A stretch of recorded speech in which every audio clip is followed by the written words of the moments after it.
Na reunião de líderes, o presidente, então, informou a minha designação como relator dessa parte da reforma que trata do CBS e do IBS, e ainda há pouco no plenário ele anunciou isso para o plenário do Senado da República.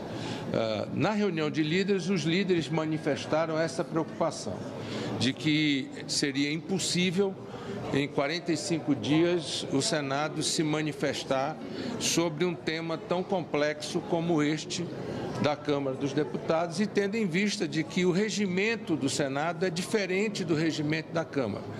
No regimento do Senado, foi decidido de que este PL vai tramitar pela Comissão de Constituição e Justiça, portanto, lá terá a designação do relator, terá um plano de trabalho que será apresentado, terá, portanto, a participação de todos os senadores da República, membros e não membros da Comissão de Constituição e Justiça, e lá na Comissão de Constituição e Justiça, então, vamos apresentar o relatório sobre a reforma, a regulamentação da reforma, com exatamente os mesmos compromissos que tivemos e que vocês acompanharam quando da aprovação da emenda constitucional. Fazer com absoluta previsibilidade, com absoluta transparência, obedecendo um calendário de audiências públicas, fazendo o debate com a federação, com estados, com municípios, com o setor produtivo, para que nós possamos ter substância e condições de construção de um texto que possa contribuir com o esforço que a Câmara dos Deputados apresentou.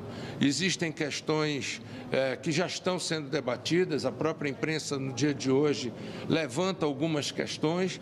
Estas questões, várias delas foram manifestadas no colegiado de líderes. Eu posso falar, não como relator, mas como senador do Estado do Amazonas, que existem questões a serem discutidas e debatidas para encontrar soluções para a manutenção daquilo que a Zona Franca de Manaus possui, sob pena de perdermos investimentos, empregos, etc.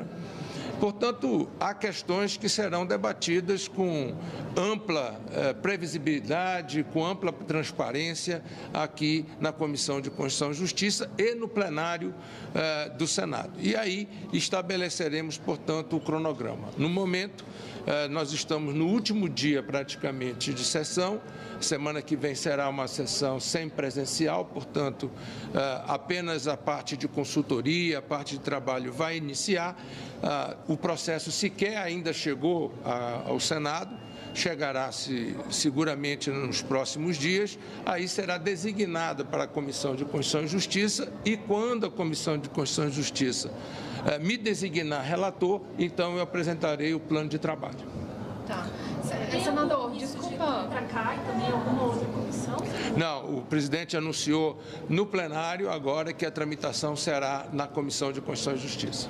Desculpa, eu cheguei uns minutinhos atrasada, não sei se isso foi contemplado no início da fala do senhor. O que o senhor disse no plenário é que o senhor pede, então, a retirada da urgência constitucional, é isso? Isso. O senhor acha que em 45 dias isso não foi um pedido feito pelo relator, mas sim pelos líderes. No colegiado de líderes foi apresentado ao presidente Pacheco e ao líder do governo a solicitação, a unanimidade dos líderes, todos os líderes da oposição, os líderes da base, pediram que o Senado tivesse, portanto, um tempo e um prazo hábil para poder fazer um trabalho com os compromissos que nós temos no nosso regimento e de fazer com a responsabilidade que fizemos na emenda constitucional, ouvindo, portanto, a todos, recebendo contribuição de todos e tendo absoluta segurança jurídica daquilo que nós vamos votar. O governo ainda não se comprometeu com a retirada da urgência constitucional, né, com esse apoio, mas pelo que o senhor está falando, foi um pedido unânime na reunião de líderes. Sim. E o líder Jacques Wagner vai tratar disso com o governo? O presidente Rodrigo Pacheco já pediu ao líder Jacques Wagner que possa conversar sobre o tema. Tratei isso ainda há pouco no próprio plenário. Certo.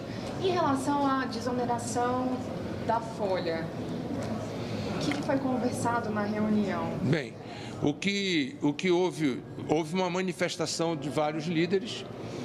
Primeiro, de que há o compromisso com relação à apresentação do cardápio ou de alternativas para a compensação fiscal sem que haja aumento de carga tributária.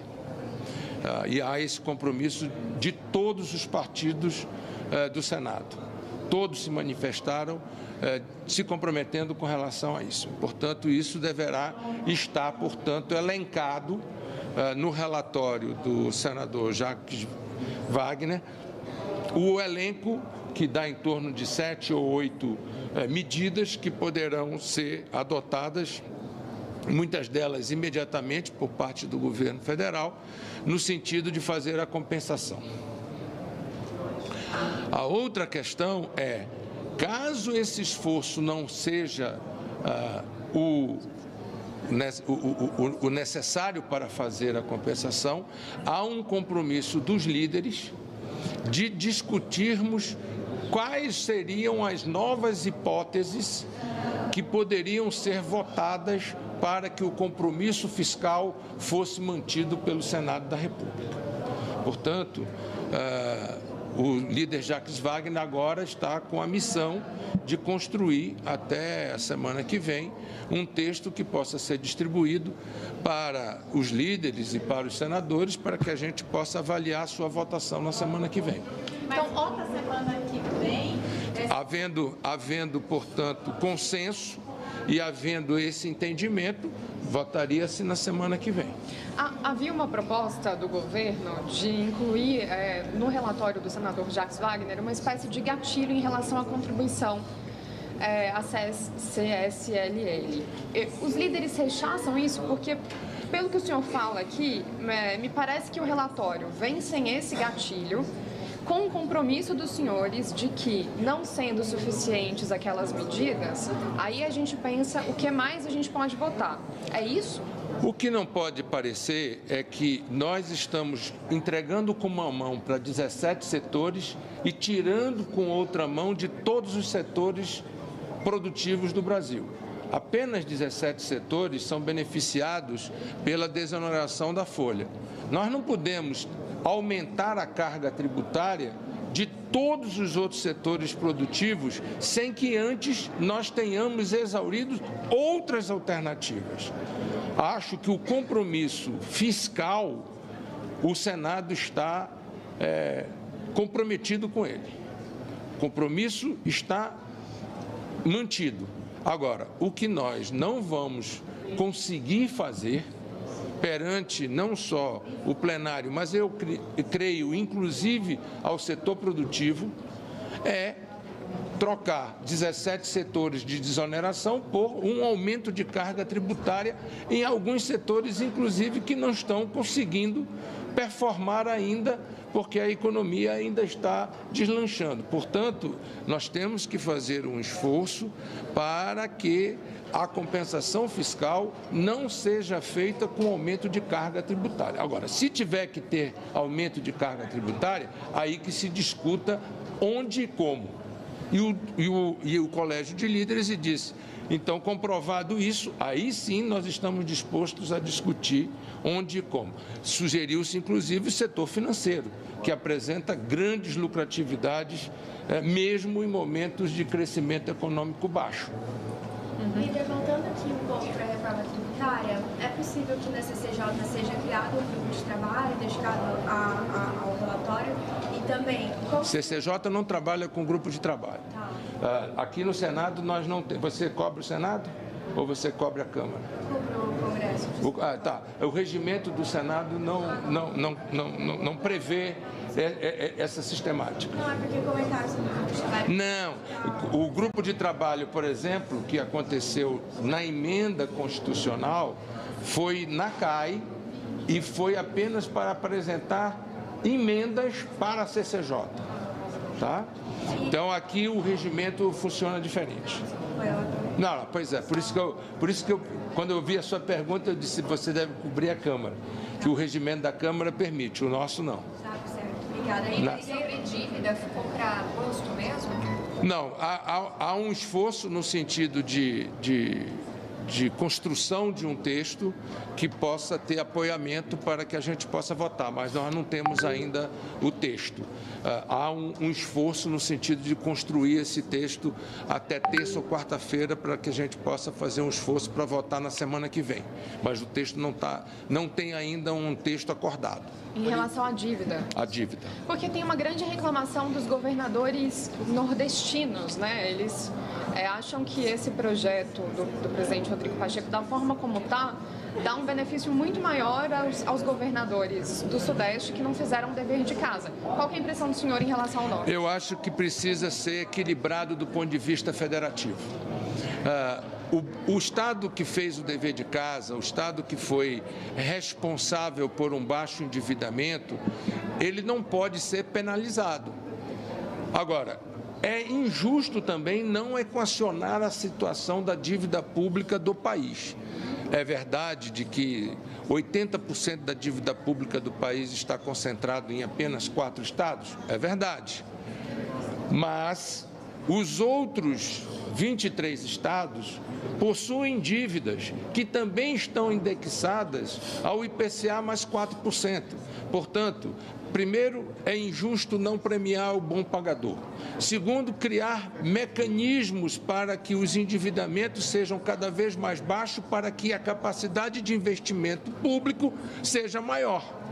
Portanto, está havendo um esforço do senador Rodrigo Pacheco, do senador Davi Alcolumbre, de todos os envolvidos, para que a gente possa ter um texto equilibrado federativamente, para que a gente possa votar na semana que vem. Ô, líder, em relação, só voltando à desoneração... E com a responsabilidade do compromisso fiscal, para que o que for feito com a dívida fiscal, aliás, com a dívida ativa, não tenha impacto danoso no primário do governo federal. Sobre a desoneração, só para tirar uma dúvida, esse compromisso que o senhor citou, que os líderes analisariam caso não chegue o resultado necessário, as medidas do Senado, isso não estaria no texto, né? Seria um acordo... Estaria no texto. Estaria no texto. Estaria no texto as alternativas. Não, mas, por exemplo, caso não se alcance o resultado... Não. Seria um acordo... Não, isso é um compromisso público que o próprio Rodrigo Pacheco já anunciou e que os líderes do Senado, todos os líderes, seja da base, seja da oposição, reafirmaram o compromisso com isso. Agora, o que nós não entendemos é como vamos fazer isto, tá certo? Da forma que foi proposto. Aí houve muito questionamento. Porque a minha dúvida é a seguinte, se não se, enfim, vai se aferir se chega ou não o resultado, já um estágio avançado do ano. E se os senadores e deputados também que vão ter que dar aval, tiverem ainda que rediscutir isso, provavelmente... Não, medida provisória. Isso é medida provisória. Mas a medida provisória, por exemplo, eventualmente teria que ter uma noventena, né? Ainda. Então, por exemplo, se... Amigo, com lei ou com medida provisória, todos têm noventena.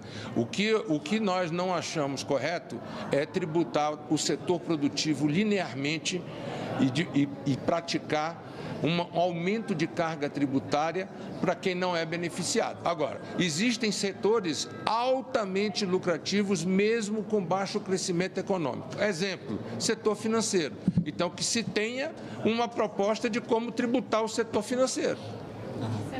Chegou a ser discutida a possibilidade de compensar, de fazer a compensação da desoneração não ano a ano, mas no período inteiro? Isso chegou a ser discutido? Não, hoje não. Senador, em relação à regulamentação da reforma tributária, qual a avaliação do senhor sobre a isenção das CAPs e a questão das áreas? Não, eu acabo de ser designado relator, como fiz da outra vez. Eu sempre espero para que eu tenha conhecimento detalhado do texto, porque o texto, como vocês sabem, foi publicado minutos antes da votação. Portanto, tem questões no texto que ainda não estão claras. A partir do momento que eu estiver designado e tendo condições, nós vamos debater um a um desses temas com absoluta transparência. Mas, respeitando o trabalho que a Câmara fez, nós vamos nos debruçar sobre o trabalho e vamos apresentar, a partir das audiências públicas, as nossas posições sobre cada um dos temas que está aí no debate nacional. Vocês sabem a minha posição com relação, por exemplo, à arma e munição. Todos vocês sabem. O senhor acha viável a votação da regulamentação ainda neste ano? A gente está trabalhando com essa meta ainda? Olha, o que eu posso lhe dizer é que não é uma meta fácil, porque nós temos, a partir da segunda quinzena de agosto, calendário eleitoral no país, né? E 2/3 do Senado estão já em pré-campanha olhando para 2026. Então, é óbvio que tanto a Câmara quanto o Senado terão um calendário especial.